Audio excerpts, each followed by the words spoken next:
Welcome back, everyone. In today's session, we'll learn how to download a file from the server using two popular approaches, RestTemplate and WebClient. By the end of this video, you'll know exactly how to fetch files, whether it's a PDF, image, or any other format, right from your Spring Boot server to your local system. Let's dive straight into it.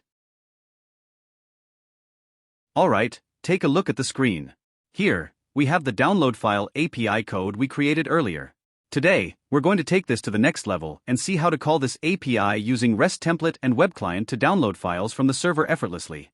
File downloading is such a crucial part of modern apps. Whether it's PDFs, images, or any other type of file, this skill will help you handle it all like a pro. Let's dive right in and make it happen.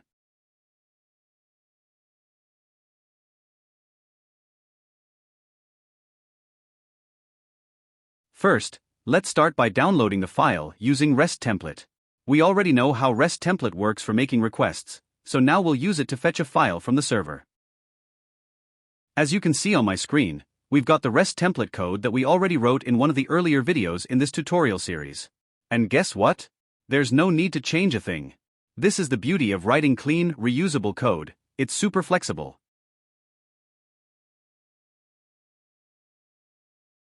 First, we'll open the File Upload Service class. Now, what we're going to do is create a method for downloading files.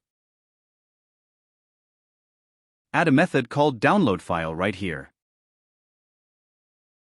Set up the resource URL for the file download endpoint.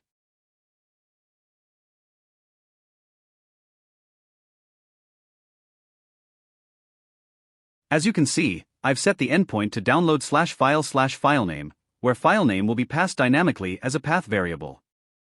Now, as you can see, the execute method is taking a map for the path variables. This is where we dynamically pass the filename parameter to the URL. So, let's create a map called path variables. Put the filename as a key. As you know, our API is designed to return files only from the demo folder. So, to test it, I'll copy the name of an existing file from that folder. You can do the same. Grab any file name from your folder. Now, let's take that file name we copied and add it as a path variable. We'll map it to the filename key, like this. Now comes the interesting part, using the REST WebClient.execute method to send the request. This is where the magic happens. As you can see, I've used byte array resource here. Now, why byte array resource? Well, it's crucial for this operation.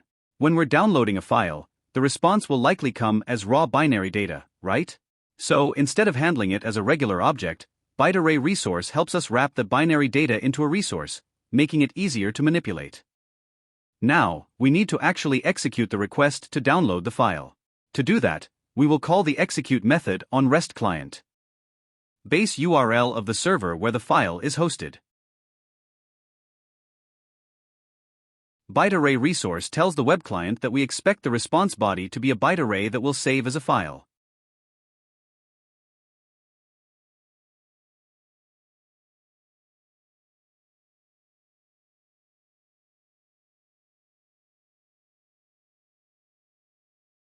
We're using the get method here because we're downloading data from the server. Path variables. This is where we pass the file name dynamically. Now that we've successfully received the file data from the server, our next step is to handle that data. But what do we do with it? Simple. We need to save it to a local file on our system. In this case, I'll be saving it to the Downloads folder.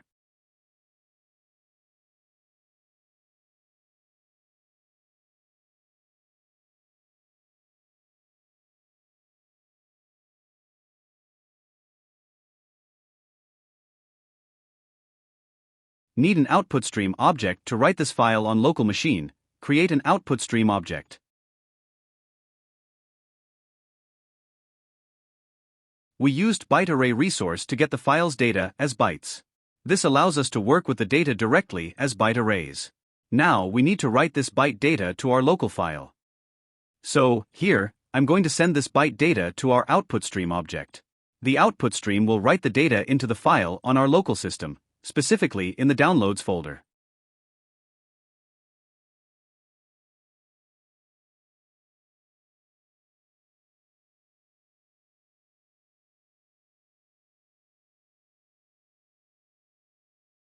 Now, let's print out the status code from the response to see if the file download request was successful. Alright, let's move over to the REST Client Service Application class. Here, we'll be calling the download file method that we just wrote. Now that everything is in place, let's get the ball rolling by starting the employee service first. Alright, employee service is up and running. Now, let's move on to starting the REST client service. But before that, let me quickly clean up our download folder. This will help us keep things organized and make it super easy to verify our file once the download happens. Now, let's fire up the REST client service and get things rolling. Alright, as you can see on the screen, we've received a status code 200, which means everything went smoothly. Let's open up the download folder and verify, did our file land here? Drumroll please, and yes, there it is. The file is successfully downloaded.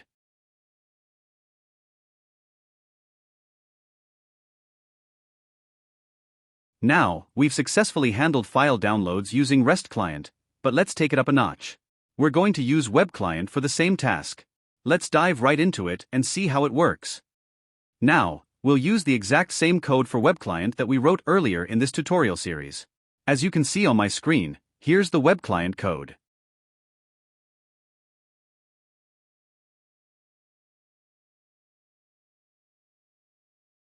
Now, there's a small change we need to make.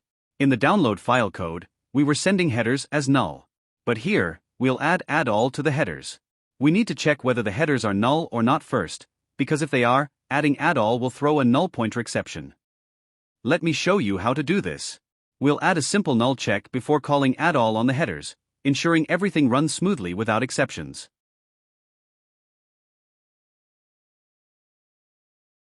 Now, let's head over to the file download service class.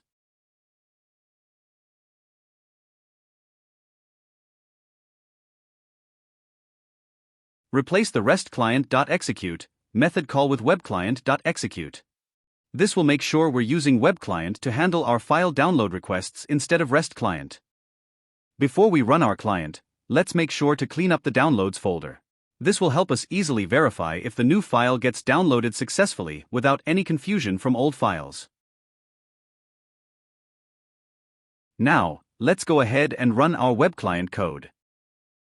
Alright, let's take a look at the logs. As you can see, we got a 200 status code, perfect. That means the file was successfully downloaded from the server. Now, let's head over to the downloads folder and check if our file is there. Take a look at this. The file is right here in the downloads folder, exactly where we wanted it. Isn't that amazing? It worked flawlessly, and this proves how easy it is to handle file downloads with our code.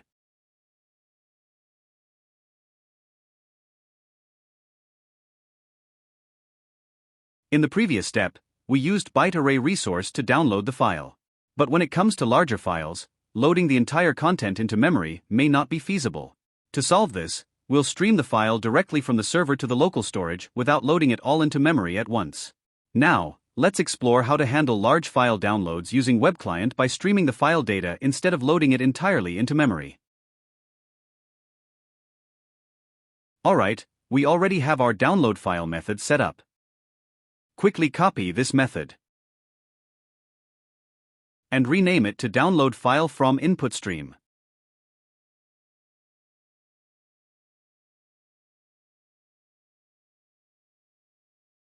Alright, let's make the first change. In the previous method, we were using byte array resource to handle the response body. But now, since we are working with potentially large files, we need to use input stream resource instead. This allows us to download the file piece by piece instead of loading it entirely into memory. Replace byte array resource with input stream resource here. And use REST web client for calling, not REST client.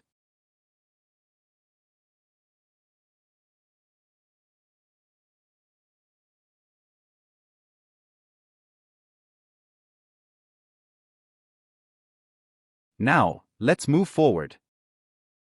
Grab the input stream from the input stream resource. Watch closely as we dive into the code.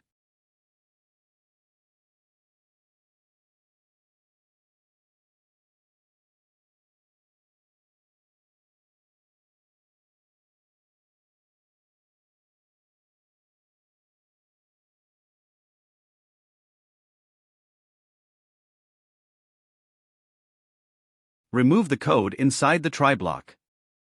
Now, let's read the file in chunks.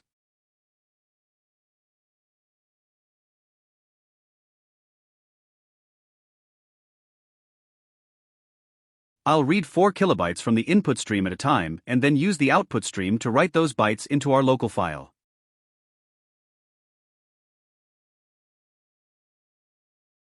Loop through the stream, reading 4 kilobytes at a time. Each chunk will be written to the file using output stream. This method allows us to process the file bit by bit instead of loading it all at once.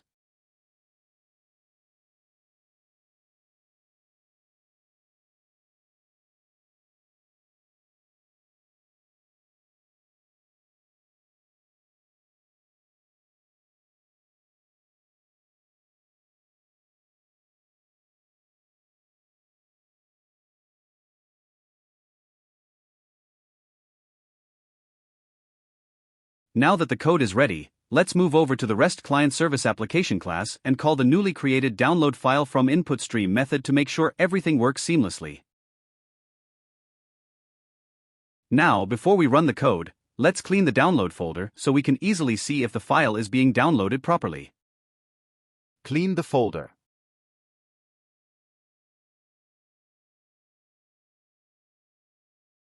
Alright, now let's go ahead and run the application. As you can see on the screen, we received a status code 200, which means everything went perfectly fine. Now, let's open the download folder and check if the file has been downloaded successfully. Open the folder to verify the file. And here it is. The file has been downloaded successfully. It's working just as expected. Alright, to quickly recap, we successfully downloaded files using both RestTemplate and WebClient. We saw how reusable our code is and how easy it was to switch between the two clients. Both approaches worked seamlessly, and we verified the downloaded files in our local folder. Thank you for watching. If you found this tutorial helpful, don't forget to like, subscribe, and hit the bell icon so you don't miss out on future updates. See you next time.